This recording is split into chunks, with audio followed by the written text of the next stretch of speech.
Bonjour, c'est Trollolo Vélo. Et Yann d'Orléans. Aujourd'hui, on est deux pour vous présenter le projet de requalification de la rue de Mai à Saint-Jean-le-Blanc. Dis-moi Yann, que nous a pondu la mairie?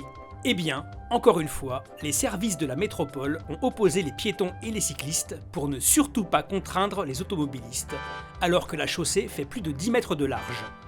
Voyons cela de plus près. Il y a 3 points bloquants majeurs dans ce projet. Le premier, et pas des moindres, le pont ferroviaire.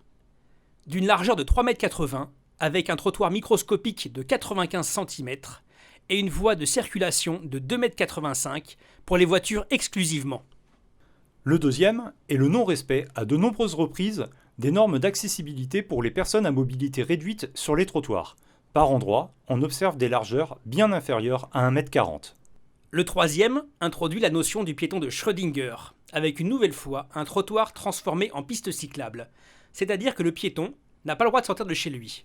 Aménagement non réglementaire, comme cela a été évoqué dans le webinaire des Assises de la transition écologique dispensé par Orléans Métropole.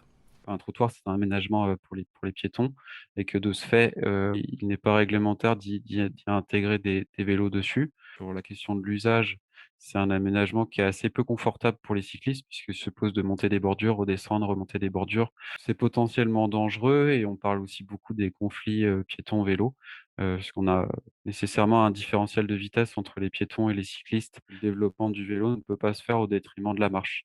Ce sont deux modes de transport que le PDU d'Orléans Métropole cherche à développer et donc nécessairement il ne faut pas, aménager l'un aux dépens de l'autre. Nous avons réfléchi à une solution alternative pour partager équitablement l'espace public entre les différents usagers. L'idée maîtresse est de casser le trafic de transit dans la rue en repoussant les voitures qui n'ont rien à y faire sur la route de Sandillon. À part les riverains et les familles amenant leurs enfants à l'école, il n'y a aucune raison de passer par là. Ok Yann, mais du coup, on fait comment pour couper le trafic de transit dans cette rue? Eh bien mon cher Trololo, c'est simple. On interdit le passage sous le pont ferroviaire aux motorisés.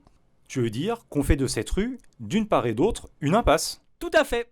Ah oui, je vois. Du coup, seuls les piétons et les vélos pourront circuler sous le pont dans les deux sens.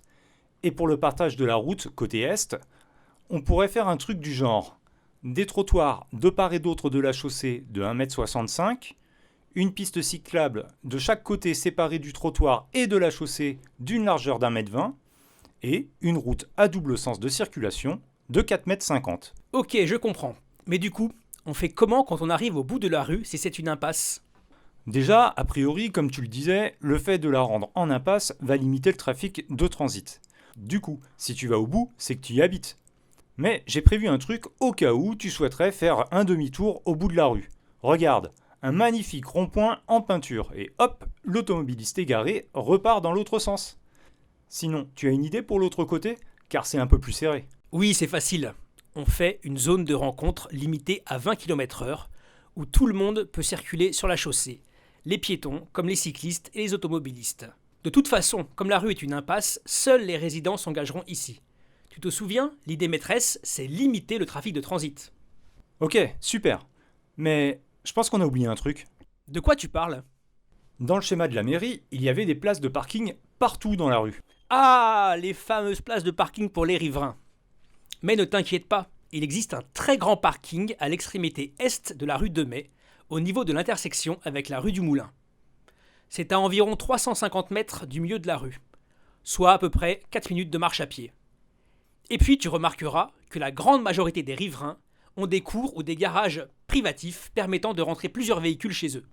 Ah oui, pas bête. Et de l'autre côté, on pourrait faire la même chose. Il y a aussi un parking à 500 mètres à pied. Eh bien écoute, c'est super. Je pense qu'on a un bon moyen d'apaiser la circulation dans le quartier et de favoriser la marche, ainsi que l'utilisation du vélo. Merci Yann. Avec plaisir Trololo. On espère que les élus partageront notre analyse et ne feront pas l'erreur de conserver le projet initial. À bientôt pour une prochaine vidéo.